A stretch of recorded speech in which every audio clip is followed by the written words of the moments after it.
I run a public company. There's something called high sailing, which is to say the stock can trade all day long, and at the end of the day, somebody could come in and buy it at the offer, so it closes high at the end of the day. And then, of course, if you're doing things like financings or stock issuances, it'll often be based on the 15-day or 10-day weighted average trading price. But if you've been able to make it close high every day, you can manipulate that and issue stock for higher amounts or so on and so forth. Maybe sell options for higher prices. So on. So this, of course, is illegal. It's illegal to high sail because it takes very little money to make one trade to affect the entire market of that day.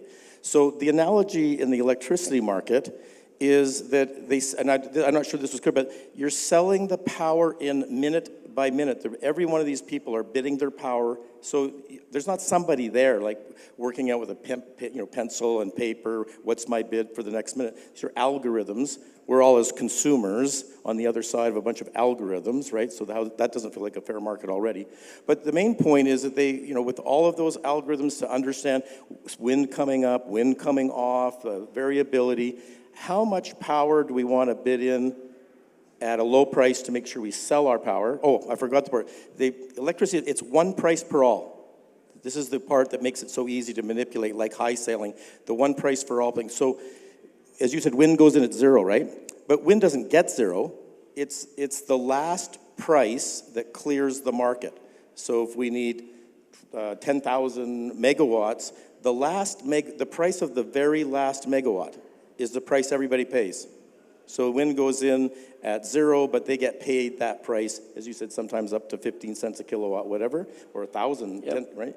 Well, so anyway, so that's the last price. So then imagine I could bid in a bunch of my power at 5 cents, be guaranteed I've sold it, and then I could bid in that last little bit at 40 cents, and then the entire market gets 40 cents. So that's the high sailing bit. So they don't even have to have an advanced view. They can pull it in the middle of the minute. Yeah. It's unreasonable. It's outrageous, right? Does everybody in the room get that that's outrageous? Oh, right, it is outrageous. Okay, but now let's talk about, because what I never knew this was going on until the moratorium on wind and solar. So we want to talk about how that relates to this whole issue, why we're doing wind, why that's important, and other issues there for the reason for the moratorium have been that it's causing too much cost for backup power, too much cost for transmission. I think you talked about that. But it also talked about that land use changes and consultations and small municipalities have complained, some First Nations have complained. And so I'm asking Chief Billy here to represent both small towns, but also First Nations. And just talk to us about what's been going on with consultation on these projects. Oh, let's just talk. This province just had a whole bunch of land use change objection to met coal down in the West Slopes, right? Yeah. The Rocky Mountains, and we withdrew the permits. So there's people putting in windmill power projects. Like, as I understand, in some cases, these project proponents have done a great job and partnered with the communities, partnered with the First Nations, and in other cases, there's nothing, and all of a sudden there's these, like as I always said in Quebec, like they said, oh, well, we can't have all these gas wells. I said, well, they're not exactly windmills. Like, what are you worried about, right? So, like, tell me about how consistent you think that is, and if there is a process that makes it all projects equal or. Well, I think the rules are getting that much better. So, even on the phasing out of coal, it was actually really interesting to watch a First Nation down south actually use the United Nations Declaration, which is this kind of, in my opinion, political catalyst out of Ottawa to, I'd say, further divide, because they say things, but they don't actually put any actual tangible oomph behind it to implement it. So. What are we going to do with 15,000 megawatts of wind and solar when the total market is barely bigger than that type of thing? And that's one question I want to ask. But does everybody also understand? Well, okay, why don't we just go build all that wind and solar to solve all of our power problems? Everybody understand the problem that Premier's trying to say? Anybody put up their hand and say, I get it? Anybody here not get that? Or anybody put up your hand if you don't get that? That you saw it in the charts, the wind and solar stops, and then you need backup power, right?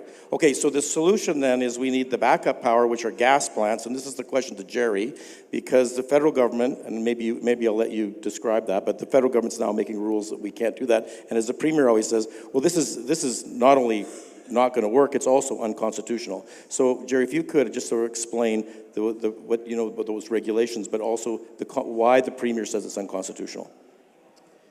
I will. But first, let me tell you that the Premier got some very bad news from the Supreme Court in the Reference Re-Impact Assessment Act. And the court said it's entirely her problem. She has to fix it. And that's the message that comes from this recent Supreme Court of Canada decision, a decision which, in my view, will probably take a Quebec Chief Justice, Wagner, and an Alberta Justice, Martin, and make them effectively part of the fathers and mothers of Confederation. Just so maybe Sheldon, you can help answer this question. But the Premier says we're having grid stabilization problems where we're more demand than we have power available, and it's happening more often. So when does Alberta get to the point where our capacity, our firm capacity, is not going to be enough to run the demand? Yeah, and that's an important question, and a lot of this deals with what's called interruptible or non-dispatchable power. So how long do we have before we're going to need to permit new projects, not the ones already being constructed, brand new projects? How long is it before, if we don't build those, we're going to have a power crisis here?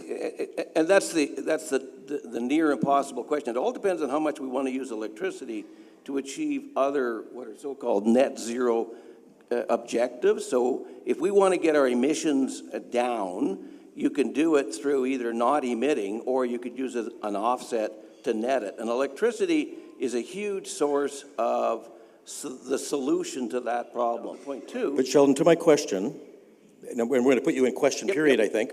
But to my question, I think what you're really saying is it really depends on a lot of factors when this becomes a big crisis, is what you're really saying. But we could all agree it's not 20 years from now, right? It's near to us right now. And the other thing is we could agree on too is that the price manipulation problem could also be fixed if we had more fixed firm power built, right? Well, I'm less optimistic about that one. We need some fundamental market design changes. We need to move away from this pricing system that's used to dispatch coal units. So just to paraphrase that, and then I'm going to get to that question. To paraphrase that, what you're saying is, look, if you were forced to commit in the forward market to deliver so much power without the ability to do this economic withholding and pulling it back just to drive prices up, that's going to solve a lot of these current high-price problems. Okay. Absolutely. I think that's a key point. Then I want to move to, okay, we need to build some more backup power for wind. We need to build some more thermal plants.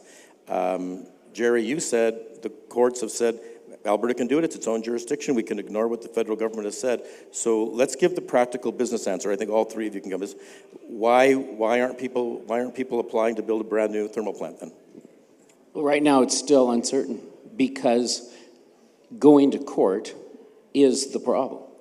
I don't want to put billions at risk if I know that I'm going to be delayed years in court.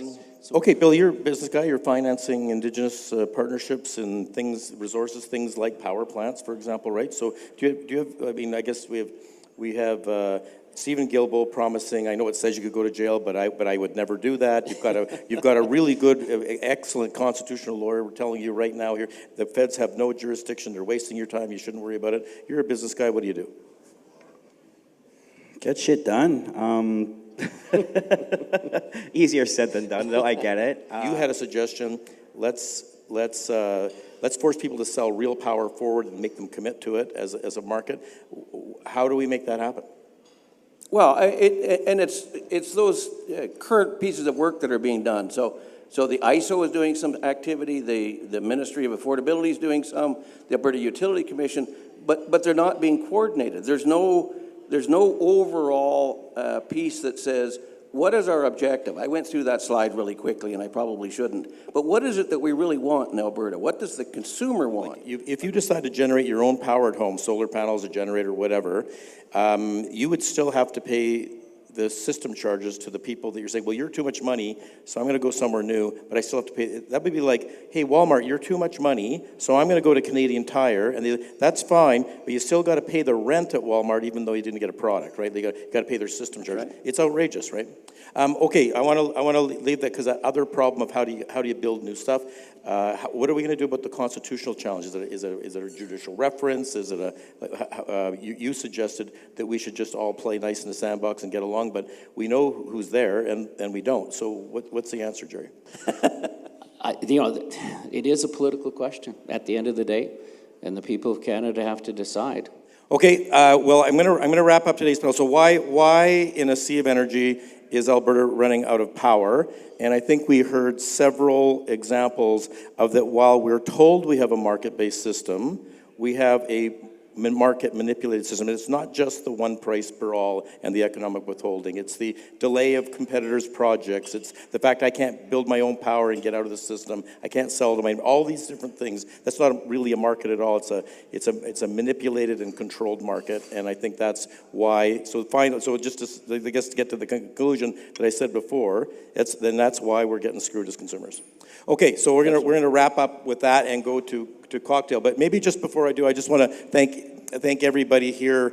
As I said at the first panel, I'm chair of the Canadian Strong and Free Network. We just think it's absolutely important for us as conservatives now, in terms of the culture wars in this country, that we're getting together talking about best practices to be better, as we did yesterday in our campaign day, but also today, best ideas. How do we get the best policies and the best ideas moving forward? In these forums is where we think we do it. So I want to thank you all for being here, and then ask you if you'd join me to thank our panel and every.